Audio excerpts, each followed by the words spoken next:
شب برات کے حوالے سے ہمارے پاس ایک سوال آیا کہ اس رات کی کوئی خاص عبادت، کوئی مخصوص طریقہ، اس کے بارے میں جواب ارشاد فرمائیں۔ تو یاد رکھیے گا، عبادت اللہ تعالیٰ کی انسان کرتا ہے۔ سب سے پہلے اس سوال پر میں ایک حدیث مبارکہ بیان کرنا چاہتا ہوں۔ حدیث جبریل ہے کہ رسول کریم صلی اللہ علیہ وآلہ وسلم کے پاس جبریل امین حاضر خدمت ہوئے اور عرض کی آقا احسان کیا ہے؟ تو احسان کے متعلق رسول اللہ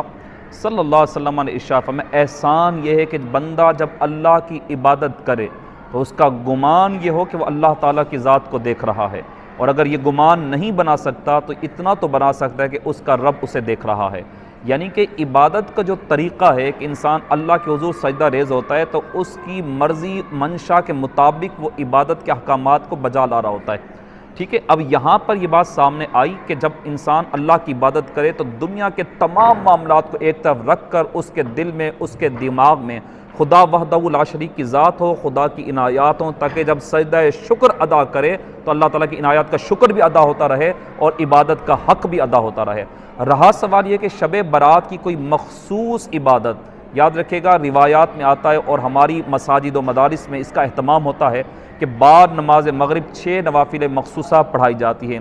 2 نوافل اس نیت کے ساتھ دراز عمر بالخیر کے لیے نیت ہوتی ہے کہ اللہ تعالیٰ عمر میں برکت عطا فرمائے، خیر کے ساتھ ہماری عمر کا تمام معاملات مکمل ہو۔ 2 رکعت نماز نفل اس لیے ادا کرتے ہیں کہ اللہ تعالیٰ جب تک ہماری زندگی ہے صحت کے ساتھ، عافیت کے ساتھ ہماری یہ زندگی کے دن ہمیں دکھائے۔ اور آخری جو 2 نوافل مخصوصہ ہم پڑھتے ہیں اس کی نیت یہ ہوتی ہے کہ جب تک ہم اس دنیا میں رہیں اللہ تعالیٰ اپنا اور اپنے حبیب کے در کے سوا ہمیں کسی کا محتاج نہ فرمائے۔ ہر 2 رکعت نماز نفل کے بعد 1 مرتبہ سورہ یاسین شریف کی تلاوت کی جاتی ہے، 21 مرتبہ سورہ اخلاص یعنی قل هو اللہ احد کو پڑھا جاتا ہے، اور اس کے بعد دعا نصف شعبان المعظم کو پڑھا جاتا ہے۔ اور اس کے بعد عشاء کی نماز کے بعد عوام، آپ دیکھتے ہیں کہ عوام الناس کا ایک کثرت کے ساتھ رجحان ہوتا ہے مساجد کی طرف، تو مساجد میں جہاں محافل نعت کے حوالے سے بیانات کا سلسلہ ہوتا ہے، اسی طرح اس کے ساتھ ساتھ صلاۃ و تسبیح کی جماعت کا اہتمام بھی کیا جاتا ہے، مخصوص نوافل ادا کیے جاتے ہیں۔ میں چند نوافل بتانا چاہوں گا جو کہ معتبر روایات سے ہمارے درمیان آئے، ہمارے پاس آئے، مختلف کتابوں میں اس کے لیے روایات پیش کی گئیں۔ سب سے پہلے ایک شخص اگر یہ چاہتا ہے کہ پوری زندگی اس کی معیشت مضبوط رہے، یعنی کہ کاروبار کا سلسلہ ہو، نوکری کا سلسلہ ہو، تو اس کو جو تنگ دستی کا معاملہ ہو اس کا سامنا نہ کرنا پڑے، اس کے لیے بہترین عمل تو استغفار ہے، اور کچھ عبادت کا طریقہ بتایا گیا۔ یعنی وہ شخص اس رات یعنی شب برات کی رات 2 رکعت نماز نفل ادا کرے،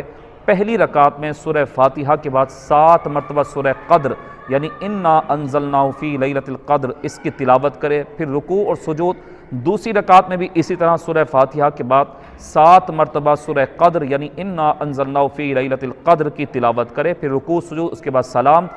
تو اس کے بارے میں یہ ہے کہ جو شخص اس طرح سے یہ نفل ادا کرے گا، جب تک اس کی زندگی معیشت اس کی مضبوط ہوگی، اس کا کاروبار مضبوط ہوگا، اس کو تنگ دستی کا سامنا نہیں کرنا پڑے گا۔ اللہ نہ کرے اپنی ذات میں کوئی بیماری ہے، گھر والوں میں سے کوئی بیمار ہے، 2 رکعت نماز نفل اس طرح سے ادا کرے کہ پہلی رکعت میں سورہ فاتحہ کے بعد 3 مرتبہ آیت الکرسی اور 3 مرتبہ سورہ اخلاص یعنی قل هو اللہ احد کی تلاوت کرے، دوسری رکعت میں بھی اسی طرح کہ سورہ فاتحہ کے بعد 3 مرتبہ آیت الکرسی اور 3 مرتبہ سورہ اخلاص یعنی قل هو اللہ احد کی تلاوت کرے۔ تو اس کے بارے میں یہ آیا کہ جو شخص اس طرح سے نفل ادا کرے گا تا زندگی اس کی ذات سے بیماریوں کو دفع کر دیا جائے گا۔ اس کے گھر میں کوئی عزیز بیمار ہے، والدین میں سے کوئی بیمار ہیں، ان کے لیے نفل ادا کر کے ان کے لیے دعا کرے تو انشاءاللہ اس کی برکت سے اللہ تعالیٰ صحت بھی عطا فرمائے گا، عافیت بھی عطا فرمائے گا۔ جو شخص یہ چاہتا ہو کہ مجھے درجات کی بلندی ہو، یعنی ایک شخص اگر کسی مقام پر نوکری کرتا ہے، کہیں کاروبار کرتا ہے، وہ چاہتا ہے کہ میں نوکری میں بھی بلند مقام پر پہنچ جاؤں، بڑے عہدے پر پہنچ جاؤں، کاروبار بھی میرا ترقی پہ آ جائے، دین و دنیا کے درجوں کی مجھے بلندی مل جائے، تو اس کے بارے میں یہ آیا کہ 2 رکعت نماز نفل اس انداز سے ادا کرے کہ پہلی رکعت میں سورہ فاتحہ اور سورہ فاتحہ کے بعد 12 مرتبہ سورہ اخلاص یعنی قل هو اللہ احد کی تلاوت کرے، اور دوسری رکعت میں بھی اسی طرح پہلے یعنی سورہ فاتحہ اور 12 مرتبہ سورہ اخلاص کی تلاوت کرے، پھر رکوع سجود، پھر اس کے بعد سلام۔